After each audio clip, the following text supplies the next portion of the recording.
questions for you? What's the activity timeline? So that so a paper might be mentioned in arXiv now, but it also might have been mentioned 6 months ago. So this is a timeline of all activity from the past year. So it's a bit weird. There's going to be a big spike here because we're only looking at the past day. But that's when, of all the papers mentioned in the past day, when people were talking about them. Okay. So for arXiv, about 4 months ago, there's a bump too. I don't know exactly what that means. And what are the time? Sorry, what are the time segments that you have available? You mean here or? Yeah, I guess in general. So on the graph, you know, in your example, you said that that you know you could look back into when a paper was viewed in arXiv 4 months. But I guess what are the various time slices available? So it gets as granular as a day, or you know what I'm asking? Okay. So the only place where you see a timeline is really here, and that's just so that the whole thing is a year. But in terms of what Altmetric collects, it just collects so the publication date of the paper on the paper that's actually very messy data. We try not to use it. What is used is the first time the paper was seen, and that's not an exact match for when it was published, but for the vast majority of papers in Altmetric anyway, the attention comes in the first 3 weeks. And that's when almost all of the tweets and the blog posts are written about. And when you see a bump like that, so what would be interesting actually is when there's more data. There's only about a year's worth of data in Altmetric. Sure. Is to look at the sort of 3-year timeline, especially for biomedical papers, which is 3 years, and then see where the bumps are with when it starts being cited in traditional in journals. I mean, what I wonder about here is, well, there's a few other places. So if maybe that's the beginning of that, there is shouldn't speculate. There's not enough data there actually to say anything meaningful.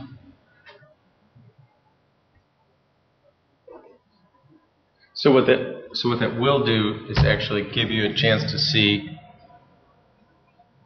how much of the tail is affected over time, right? Yeah. Okay. Yeah, that's the idea. That ultimately that would tell you, is this high up in the rankings because a whole bunch of papers that you published last year are suddenly being talked about, or because the new papers you're publishing are being talked about now? Okay, that's interesting. Yeah. So, I mean, just sort of reflecting on this for a second, there's something else that's quite interesting, which I know this is kind of probably unfair, but I will say anyway. Is what's also interesting, I think, is just what's not mentioned actually. And I know that's why it's unfair, because you'll read about what is being mentioned. But we know that there's an awful lot of scientific papers that are even cited very little, let alone being mentioned, in a kind of any sort of alternatives sense. Yeah. But nonetheless, that's sort of, I mean, can you talk about that at all? I know it's unfair. No, it's a very good question. So, in general, so the only studies I've done were looking at biomedical literature. And basically looking at all of the records added to PubMed, and I can't remember the month, it was like December, it was a 3-month difference. It was like December, everything published in December, and then looking in the Altmetric database in March. And around 20% of articles had at least something in the Altmetric database. So far less than half. 1 in 5 papers is about I think the rule of thumb. I think that probably holds true in other fields too. At least, just based on eyeballing, we know the number of papers that arXiv publishes every year. I haven't looked at SSRN, but it's certainly not all of them. What's interesting about what Altmetric used to do for the PubMed data was to try and put it in context and say, as well as giving articles a score, to say, well, this journal published 100 articles that month, and 20 of them are in Altmetric, and this is like in the top 5, and to try and give a percentage of all papers. So, of everything published in PLOS One this month, by attention, this one ranks, 13, in the top 13% or something. But because there's a problem in, if you like, knowing what else is out there. You can't it's very difficult to know about everything that gets published. The only way that Allmetric ever sees stuff is when it gets mentioned by someone. And when there is a database like PubMed, we can go, okay, great, was this queried by journal? We'll see, you know, what else is out there that wasn't mentioned. But you can't do that in other fields. Or at least you can't do it, you know, in a way that's, I guess, fair to say. You know, you wouldn't know that maybe if we find a way of doing it in chemistry, it's missing, it only covers 75-80% of papers. So when we say something in chemistry is in the top 10%, that's different to being in the top 10% in biomedical fields, stuff like that. It's a bit funny. So it got dropped. So then that is a kind of complementary question which you kind of segued onto anyway, which is just, you know, so we know that across different fields, the rates of citation are you know, vary very, very widely, which is why you would say you can't kind of compare impact factors between different disciplines and fields as well. So, you know, mathematics papers are hardly ever cite other papers, whereas IMG physics cites everybody in the doc. So, you know, how do you take that, you know, that fact into account? So Allmetric doesn't. What I would tell customers anyway is that it's up to them to use the tool in the correct manner. I mean, maybe that's a bit of a cop-out. But it's also the best answer, I think. So, I mean, really, I wouldn't expect a publisher, for example, to be using this top table. What I would expect them to do is to... Let's see if I can get to this. Here we go.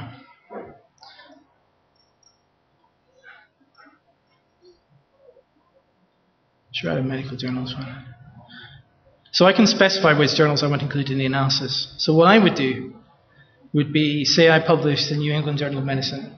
I'd prepare a report where I say, you know, show me everything in the British Medical Journal. There's a good journal disambiguation problem there. I have no idea which one's the correct BMJ. I think it's that one. I'm going to go for that one. You know, in Nature Medicine, and, you know, JAMA.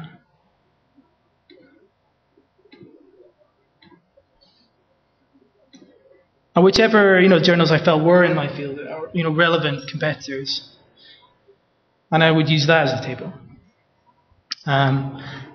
Equally, if I prefer doing a subject, you know, you can search by words in the title. So if I was only interested in, like, autism, for example, the subject area, who are the people talking about autism?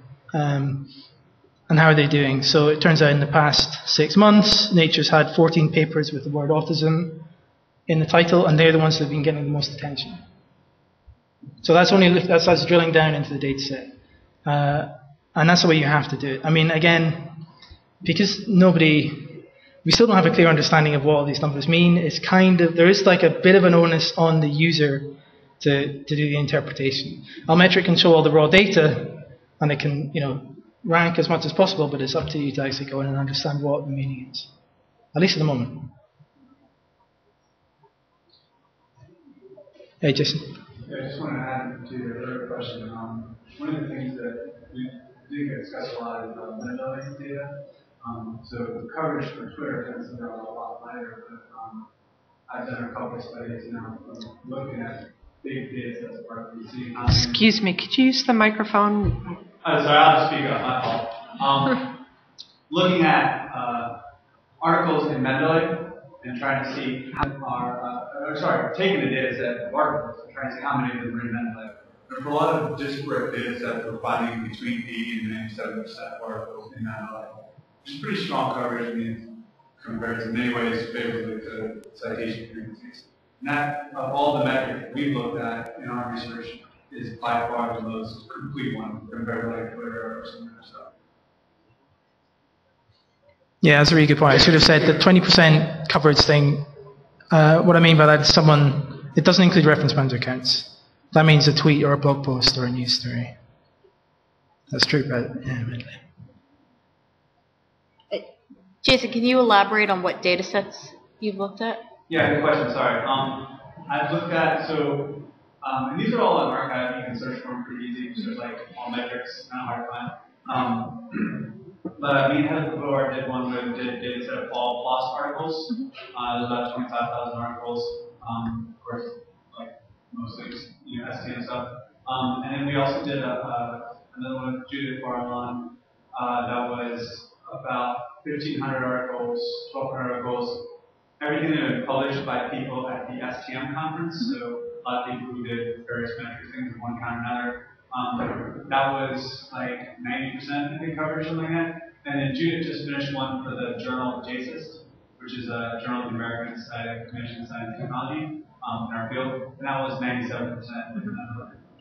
So I mean, obviously, like we have like the humanities, particularly. So I'm not sure about for at least a fairly wide set of those STEM journals, it seems like a pretty high coverage. Very interesting. Humanities, I would guess, interesting. I would really love to see the Zotero numbers for humanities, because I find that Zotero is another one of these reference managers. It's a lot more popular with humanists than Mendeley. So yeah.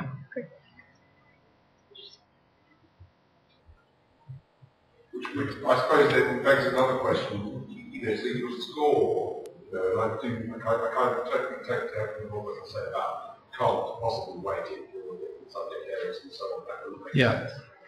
You don't do that within that factor anyway, and you don't do it here. But so from what I gather, then the score doesn't actually, presence in Mendeley isn't taken into account in your score. I mean, would that be something that you might look to in the future? Yeah, so I mean that's mainly to do with not being able to get the exhaustive data set.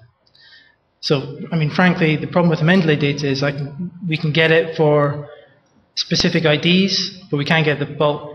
For whatever reason, they're not willing to make the whole bulk data set available.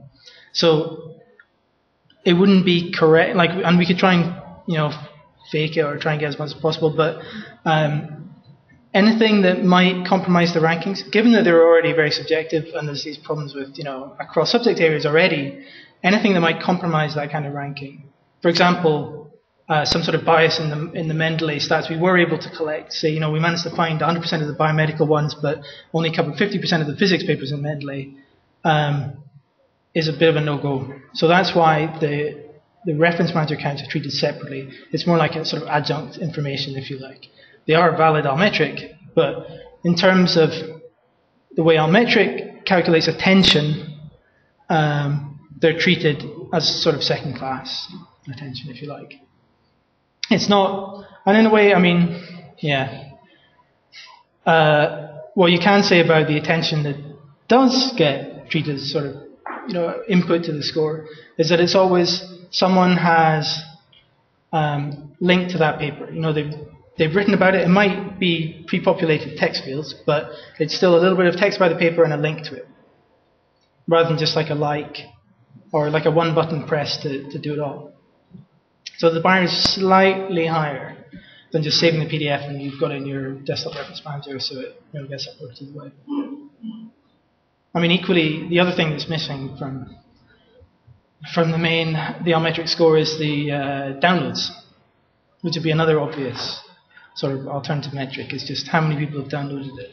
But even if every publisher made that data available, there'd still be other questions about, maybe this publisher, removes Googlebot requests, or do you use Counter or whatever. There's so much variation that'd be very difficult to make sure that you've got a clean baseline, if you like.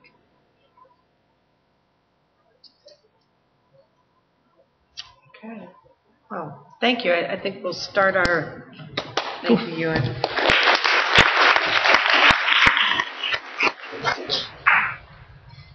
So I think we'll start the group discussion. I don't know about you guys, but I've got plenty of questions. But I thought maybe we could start with a couple of questions to the audience. How many of you are publishers who are thinking about implementing some sort of person identifier for your data?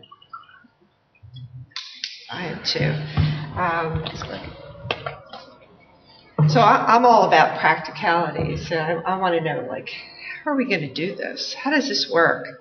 And so one question that I had, I'll just start this off and then hopefully we'll keep going from there. So when you open the doors for ORCID and you say, okay, it's time, everybody can come in and register themselves and, say who they are and what they've done and what their papers are and that kind of thing. Is there a hierarchy of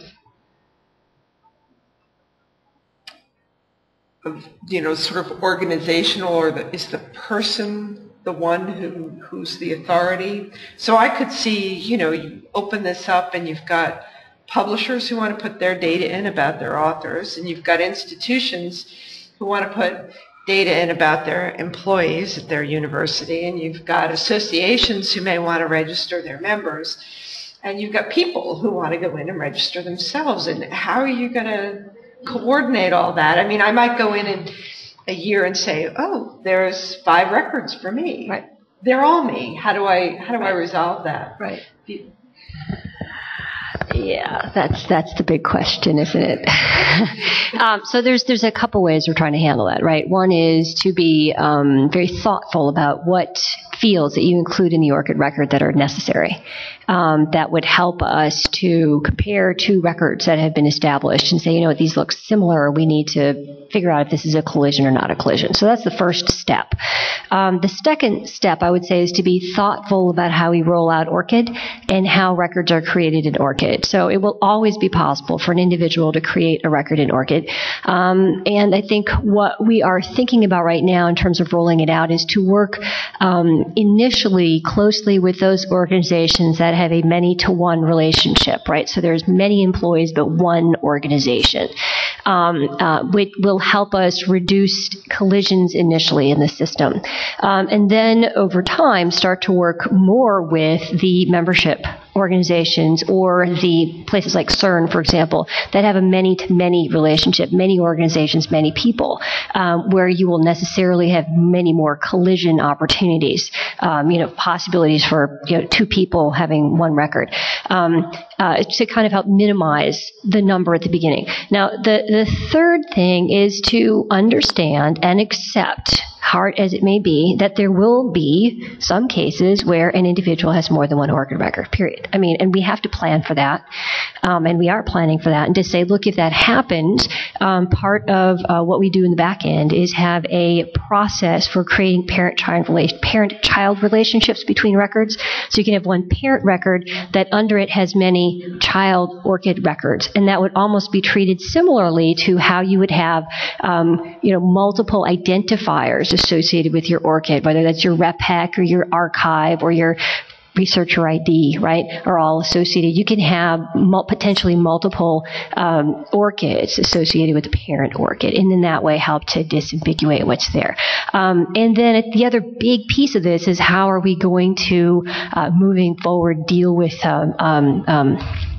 managing collisions. Is that something we try to do fully in-house, or is that something we engage with the various organizations that are creating records to manage? Now, for example, in the workflow for individuals signing up for an ORCID, you put in your name, you put in your email address, it'll say, hey, there's this other record here that we think might be yours, is it or isn't it? And so that way we'll be proactive with individuals about making sure that they don't create an ORCID when one already exists for them. So I don't know if Richard wants to jump into the fray on that one, but that's something that certainly we're going to be working on very, very hard in this pre-launch phase. So what would you recommend that a publisher, especially a society publisher, do now? Just sort of prepare for this, how to think about it. Right. I mean, what we've been saying is, know a little bit about ORCID. Feel free, or I would encourage any publisher to go look at the APIs. They're available. Talk to other publishers that are already working on integration, and really think about early on how they can integrate ORCIDs into the author profile component of their manuscript submission process, so that piece, so that early on they have these ORCIDs associated with their authors. So that's the first part. The second part is also to say, on the publishing end, I think this is something that you brought up, was to make sure that the ORCID travels with the paper. right? So that it becomes part of the metadata associated with the paper. I think there's a whole lot of conversations we can have. Should the ORCID be part of the published paper, the print version? Should it be part of the online version? Where should it be part? But I think definitely has to be part of the metadata, and it has to be part of the metadata that's shipped around to the various aggregators. Is the DOI metadata being updated to include that? So ORCID would go to DOI, right? But I think there's to Crossref, right? So that pairing would happen. But I mean, my understanding is I think that's not enough. We can send the paper pairing to Crossref, and Crossref can manage that process. But I think the ORCID itself needs to be part of the metadata on a paper, because that paper can be consumed in many other ways than by Crossref, as evidenced by the talks today. So it has to be part of that metadata. Right. So standardized metadata will start to include ORCID as a field. Exactly. Okay. Right. Evan. Oh, I'm sorry. Do you want me to use the mic? If you could stand up at least. Sure. Evan Owens, American Institute of Physics. I'm on the ISO JATS committee, and just two things that have been talked about here that are interesting. And we're working on the journal article tag suite, which is the successor to the NLM DTD, which is out for voting right now. It's done, 1.0. The two things that are relevant to the discussion here today. One, we did add, in response to public requests, support for alternate name structures. So you can say, this is the same person. Here's 3 forms of the name in a wrapper tag that groups them together. So here's the Chinese form, here's the transliterated form, and we also put that in for titles and a bunch of other things. And then the second one, that's just immediately what you're talking about, we did add the markup for contributor ID, so that we can, in this DTD, we'll be able to insert into the article with each person an unlimited number of external person IDs. You say what namespace and a value. So that was actually my doing. Great. That I insisted. That's great. That is, JATS and NLM in the past have been, the style has been we only do it in the standard once the industry has done it. Yeah. And this one I said, this is a no-brainer. We're all going this way. We're having to identify individuals in our content. Let's just go ahead and take a risk and put it in the standard, and then hope we pull it off. That's great. So I just wanted to share that with Great. the community. That's great. Yay, thank you. That's That's I great. have lots of questions from them here. Do you have a question? Go ahead. So this was more an amplification, I think, of what Laurie just said in response to your question, just to kind of elaborate a little bit more, if I might. So the responsibility for, thinking about this from if you said practical, okay, and practical I think is really, really important. Practically speaking, for a society publisher, obviously this will depend on scale. But you're going to have to engage with, as Laurie said, well, what is an ORCID? How do you get that into your metadata tracking system? At the moment, you've probably got metadata in several different places. They're not just going to be in a manuscript submission system. You're going to be tracking with other sorts of databases. You're going to need to track throughout that process, because when it comes to sending data to Crossref, when it comes to submit that data, this may be stuff done by partners.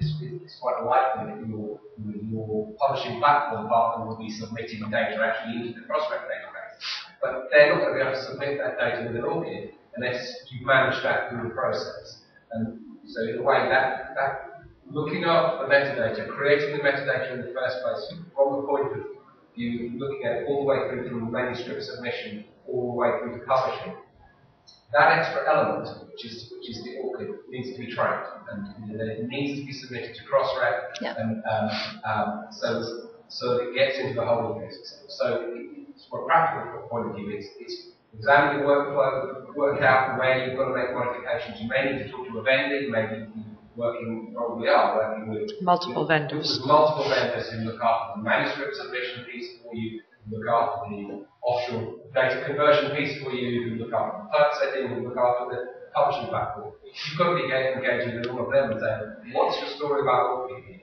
Are you on board? Have you been testing with the APIs? Because obviously, if you are Nature or Elsevier or one of the big publishers, sure, we're working with them already, and you know, they're as we saw in the presentation earlier, they're engaging with the test versions of the code. It is there for anyone to test, but for smaller mid-sized publishers, you're not going to necessarily be wanting to engage with it at that level. That means talking to partners.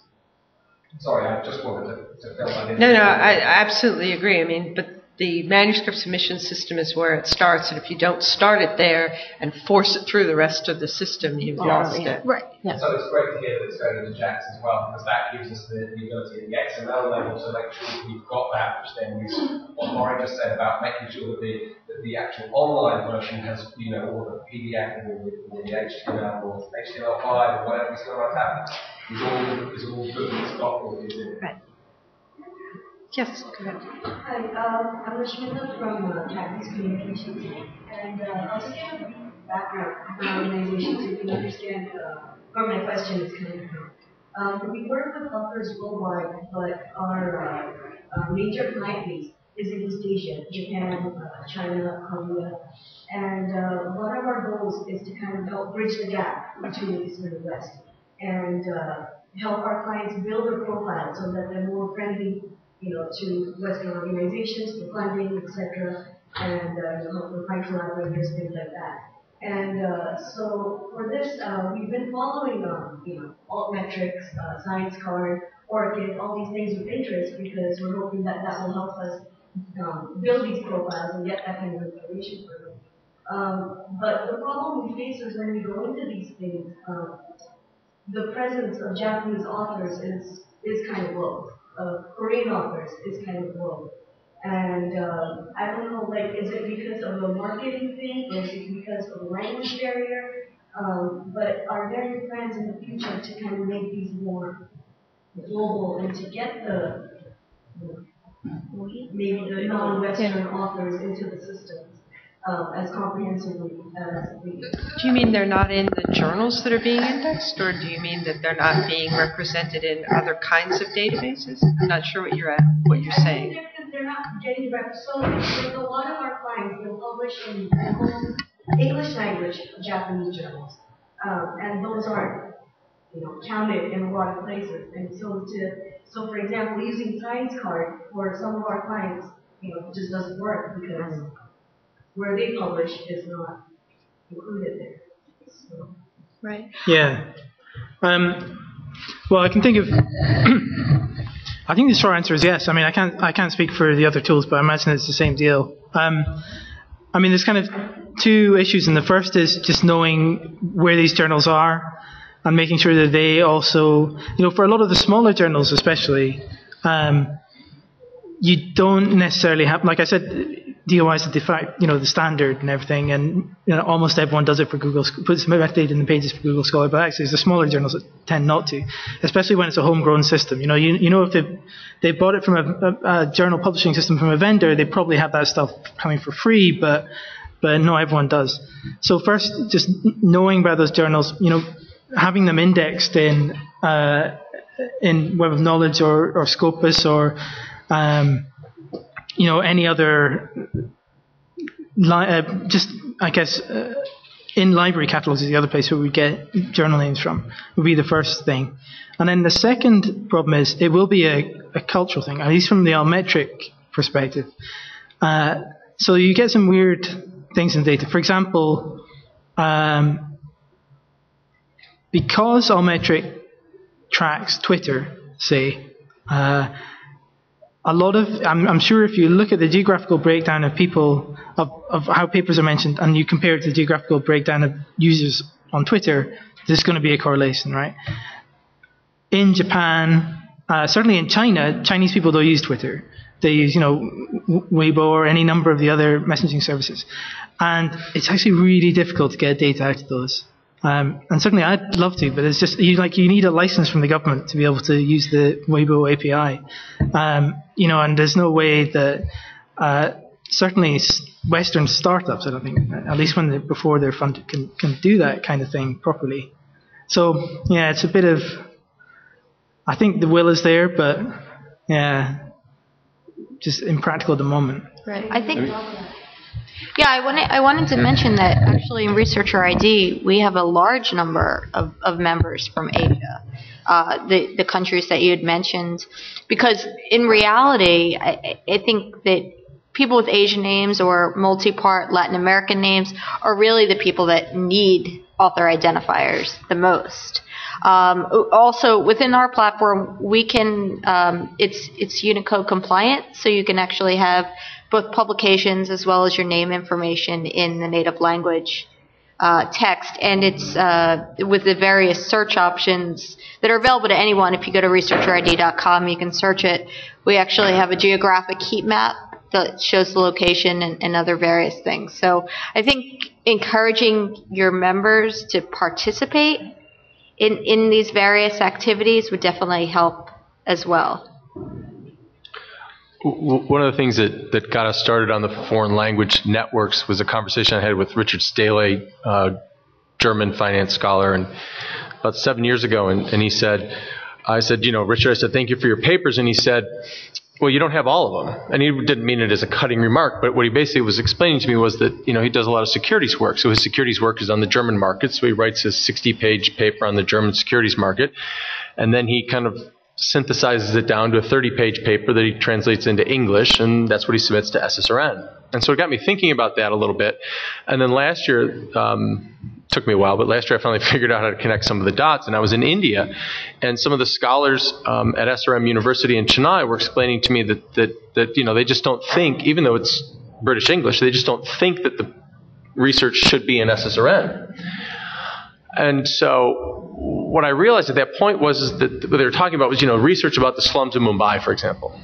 And they said, well, it's the slums of Mumbai. Why would anybody else care? And what I got was that, the inputs are certainly different, and the conclusions are certainly different, but we're missing out on this whole core of research, these ideas, these tools that could be, again, used to create other innovative research that's being trapped even in India, because they just don't think that it applies elsewhere. So that's been kind of the push for us for foreign language information, foreign language content, foreign language papers from other authors. So whereas they certainly should get an ORCID or a researcher ID, because they should get it as early as possible. SSRN, I know we're not the only ones. We're trying to get more non-English content in so that it can be exposed to Ewan and Jason and others who are doing some really neat things from a metrics standpoint. So it's kind of a two-headed beast that you got to wrestle to the ground. One is they certainly should have the ID, because the idea is a cornerstone for all kinds of other stuff. But there are people trying to expose that content in broader databases to make it available for these type of calculations. Right, and I'm just going to add one more thing, is that, for example, with an ORCID, you can associate multiple digital objects with your ORCID record, and that could be a paper in your local or in a local area journal. For example, it doesn't have to be indexed by Web of Science. So I think it's really, really important for people to get an identifier as a way, like as you said, as a way to kind of switchboard what's happening, what you're doing in the space. And it's not to say that ORCID is going to become a repository. No. That's not what we intend to do. We just really intend to be that switchboard at this point. And I guess that's where the second problem comes in, because, for example, in Japan, the awareness of initiatives like ORCID is less than it would be in Western culture. Well, I mean, we actually have a member of the ORCID board is from Japan, so we have been working very, very hard to include, international folks on the board, or to have an international board. And one of the things I really want to do, in the process of going through identifying launch partners, is identify particular organizations in Asia Pacific that would be interested in participating, either as a launch partner or an early adopter, because just like everyone else said, there's very specific needs for identifiers, particularly in Asian-speaking countries, that I think it would make a whole lot of sense to get some of these organizations involved. I think one of the big issues we have is, how do we manage privacy? And we've been trying to be very, very good about looking at privacy perspectives, both socially as well as legal around the world. And we're going to need to make sure that we're meeting as many of those perspectives and regulations as possible. I think also as publishers start to incorporate this into their workflow, I know that what happens is, I'm sure after Nature has their integration done with eJournal Press, we'll take it too. As we work with them, that makes things easier. But asking people for an identifier up front, I mean, we're asking people for their membership ID for the association because we give them a discount on page charges. So they're motivated to go and look up their membership ID and put that into the record. But also, we would do the same thing. We would integrate, the request for an ORCID ID. And if we've got one or the other, we should be able to save at least one and associate the other. And certainly our submissions from Asia are climbing every year, although it's mostly China, and actually we've seen a decrease from Japan. So if that starts to happen too, we get more and more people, and this is at the submission end, not necessarily what we're publishing.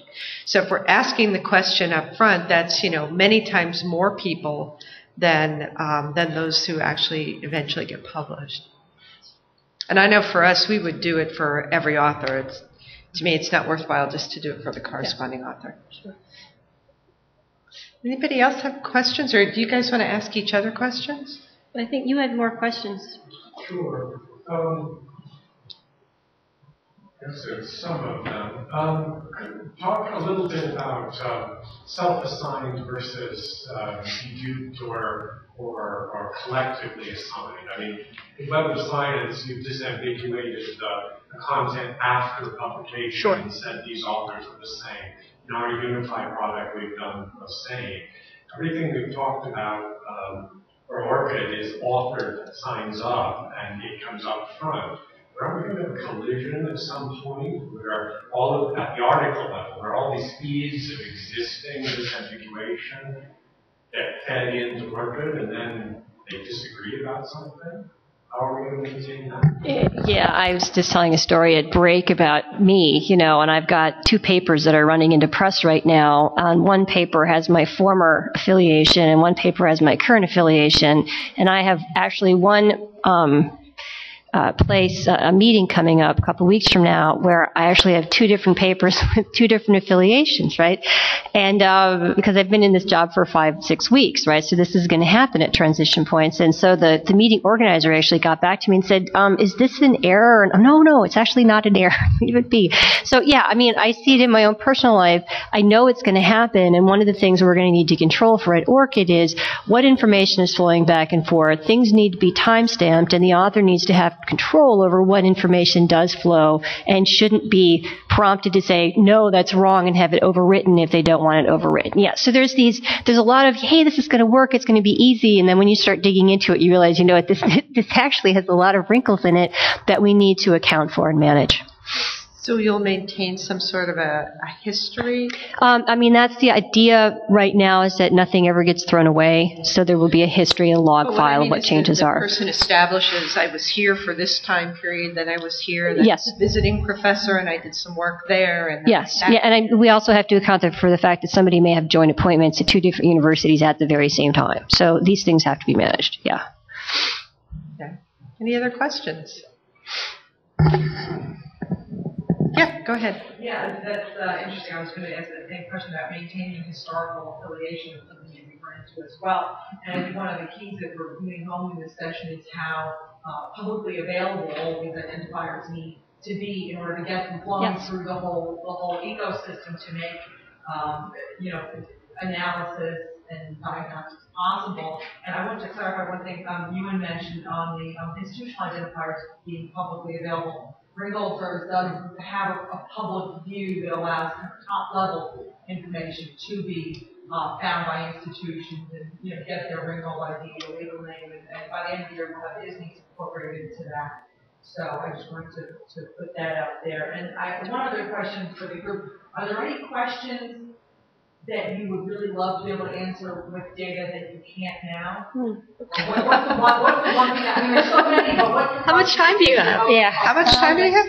I know. What's at the top of that list? Because we can talk about that for hours. I mean, there's just so many things, right? And clearly really tracking the science in different ways that that we cannot do today, and that I think with all the things that are coming up and what has been talked about here. So one of the things is, and I think it's been mentioned, is pre-citation activity. So what's the genesis from the time that somebody first reads it versus the time it's first cited, and then it gets picked up again because now it becomes a highly cited paper, or it becomes a seminal work in a particular area, and how do you track that? And then one of the things that wasn't of topic today, but identification of organisms as an example. So tracking when was the first paper that ever talked about fruit flies as a model organism, those types of things. So I think that tracking, and then also work, are there more advanced ways, so to speak, of tracking co-authorship networks so that you could see where people have gone in their career?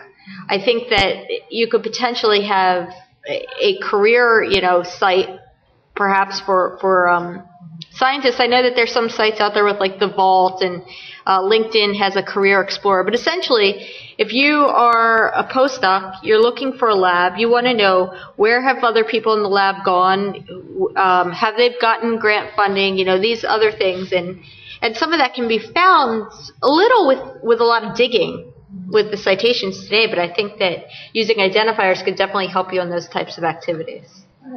I'm going to think from my history, one of the biggest pain points we've had is trying to understand the effectiveness of training programs that funders fund.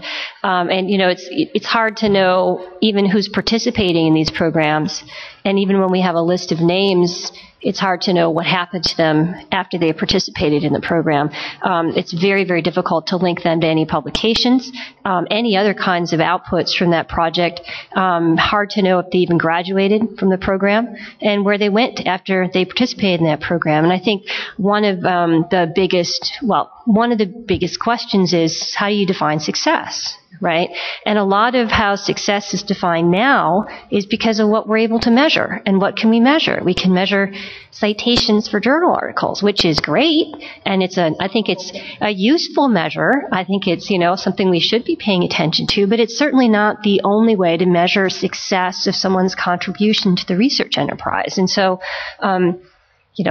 I'm a failed researcher. You take this point of view, and it kind of pisses me off. But, I think there are other ways to look at how a person, how an organization, how a group contributes to new knowledge and development of new products, let's say. And we just don't have a handle on that now. We can't measure it. And part of it is, how do you look at genesis of an idea? I think what you guys are doing at SSRN is really neat, right? But you can't just be SSRN. And we have to understand who those people are, and are they in archive, and are they blogging, and are they doing things, did they publish a paper, and are they collaborating between institutions, and where are they getting funding from, and do they have trainees, and where are there's a whole bunch of stuff we could do that right now we just cannot do because we do not have information. Or we have the information, but it's so disparate. Just one thing I would add is some of the stuff that we do with Carl Bergstrom and Jevin West, the Eigenvector guys, is that they've looked at, I come from this, and every author is disambiguated in SSRN. That's pretty clean data, so that's just what I eat, sleep, and breathe, and I don't think anything of it. But when they pulled together the stuff from JSTOR, they said it was an absolute mess because it's completely undisambiguated, millions of articles, and so it's a lot of time trying to figure a lot of things out. But what they've done is they've actually taken, when they have clean data, they can start to look at patterns and relationships in really interesting and cool ways to give you recommendations to help you sort through this mess. So they take a look at even based on citations, they can come back with a recommendation engine that will tell you, if you are new to the field, I'm a biologist and I want to learn something about accounting, they will give you a list of the top 5 papers that you should read to get up to speed based on who's referenced what, based on all of that type of semantic and relational nodes within the network. So they basically have the classic papers, they have the hot papers, they have the expert. You already are an expert, but you want to get deeper into the topic, and then they have this kind of serendipitous, this walk through the woods kind of approach. So there's different ways to do this, but it keeps coming back to this core concern for data. There's a lot of people doing some really interesting things. From our perspective, it's how do we start to to create some of the glue to pull them together. You know, when we've looked at data repositories and data sharing, the funniest thing is how many great solutions there are, but they're very, very siloed. And some of them are absolutely beautiful, crystal, 50-story silos, but they're silos.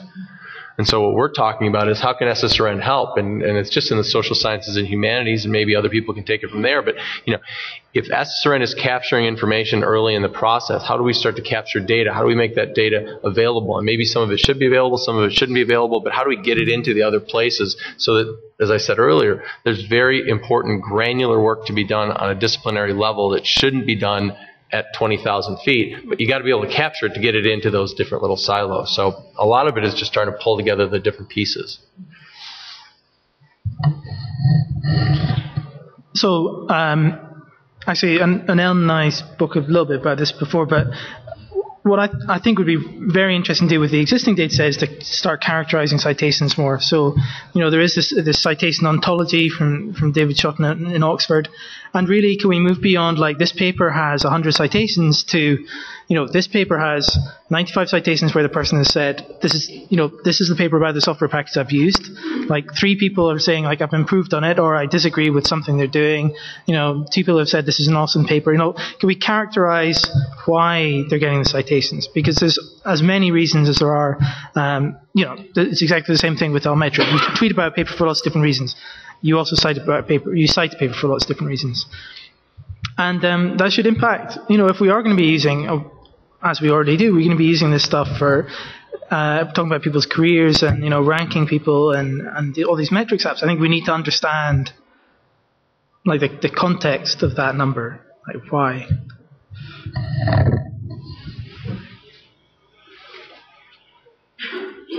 Other questions? Thoughts? Is everyone going to run out and try to get this all integrated now? I guess just going back to one of the questions what Lori and I have been chatting about is, so for the publishers in the room, and particularly the ones who raised their hand, you know, said they're thinking about ORCID, where are you planning on, whether it's just the contributing authors or all of the authors, do you have any thoughts of where you'd actually place the ORCID ID in regards to the, as example, would it be with like the author address information, or we're just trying to figure out, particularly like with Web of Science capture and things like that, where exactly on the document we should be looking for the ORCID ID. So I was just curious from the audience. Do you really want it on the document, or do you want it in the metadata? Well, I mean, it depends. Well, let me answer. Indexing from the for indexing, it depends, right? So I guess if clearly, yes, you want it in the metadata for the electronic transfer. I think, although I want somebody in the audience to correct me, that the current general thought is that these will not appear in the printed publication, but maybe somebody else has some thoughts on that. So I'd like to. That's why I said in the document, because it could be potentially both. Ideally, I think everybody wants it in the metadata for all the reasons that we talked about here. So, yep. This is more of an observation, because I'm not a publisher, but, you know, my observation is there are many, many different styles for citations, let alone anything else. And I think, you know, some publishers choose to print DOIs, or even some publishers choose to, you know, make that information harder to find, should I put it like that. I think, you know, there will be a debate which will be partly editorially focused about how you want these things to look. You know, I think it's a really good question, because in one sense, you know, what makes all of this very real for everybody is to actually see how it looks. Right. You know, we can talk in terms of abstractions all we like, if we're being kind of, you know, from an engineering perspective, but from a real world perspective, actually seeing how this looks makes a big difference. And I think, so actually asking the question in that way is a good way to ask it. And I think saying that we want it in the metadata is a given. Sure, yeah. And that's probably all I should say. Right, because I think there's your question actually brings up this. I mean, I'm particularly thinking about the full text. So, you know, full text and when secondary publishers such as Thomson Reuters would index it. The other piece, which I think you bring up, which maybe is a separate but related conversation, is citation format. So the different styles that various places publish, and how will those change over time as ORCIDs become more and more, the de facto standard that everybody wants it to be. So just wanted to open it up to the audience. Yeah, Dan. Dan Pollard from Nature Publishing Group. I'll take a stab at this because we've started to look into it. The short answer is I can refer you to Laura's excellent slides earlier. Some of the screenshots there show the kind of ideas we're looking at. Basically, we're integrating it or looking into integrating it in two places. One is in our submission systems.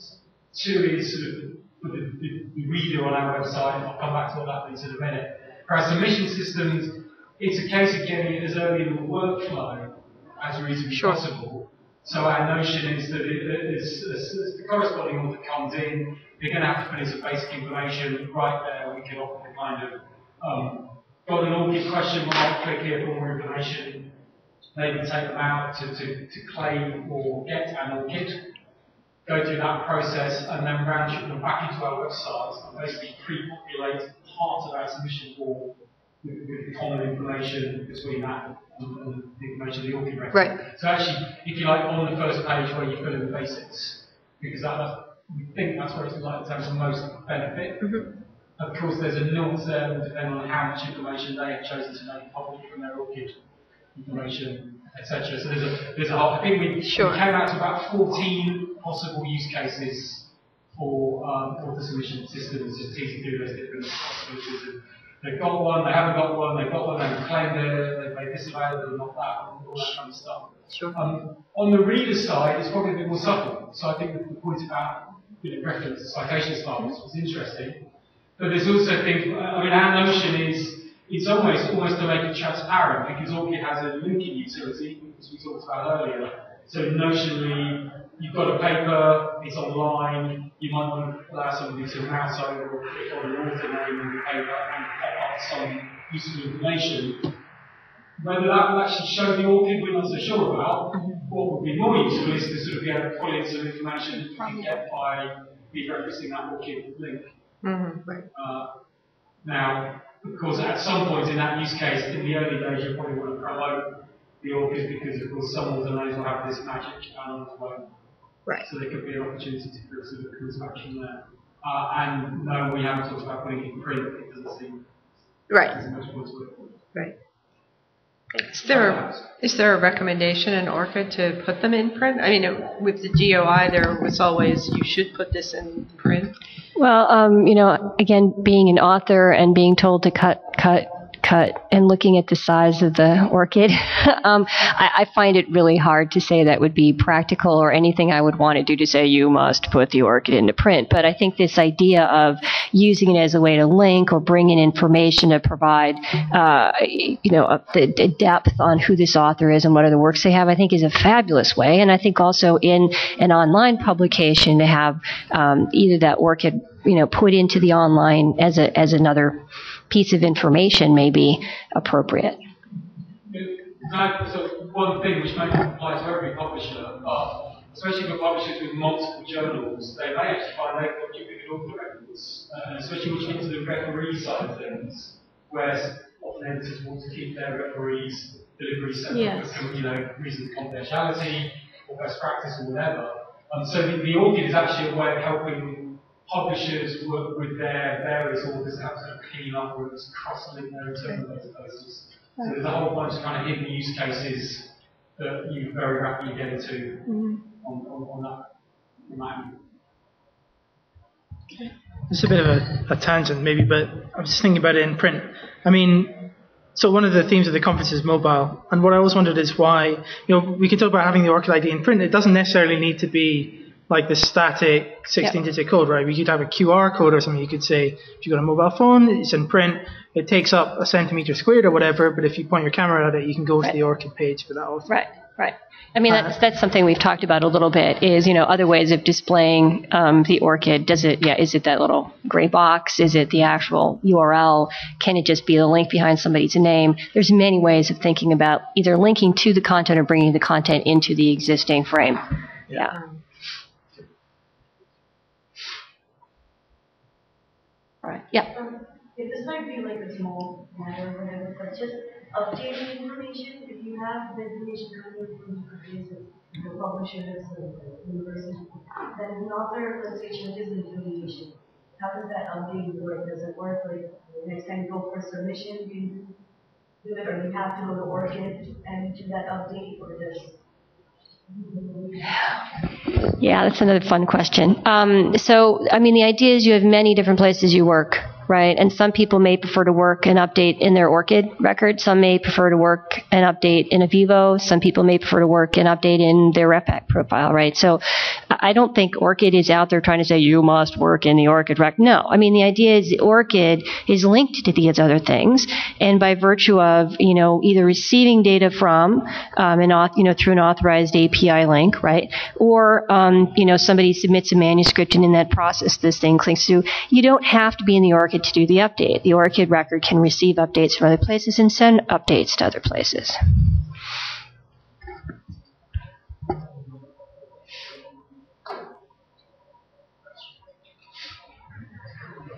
Anything else? Wow, that was perfect timing. We're just at noon. So I want to say thank you to the speakers and to my co-organizer who had to leave, Evelyn Javry. Thank you very much. Thank you.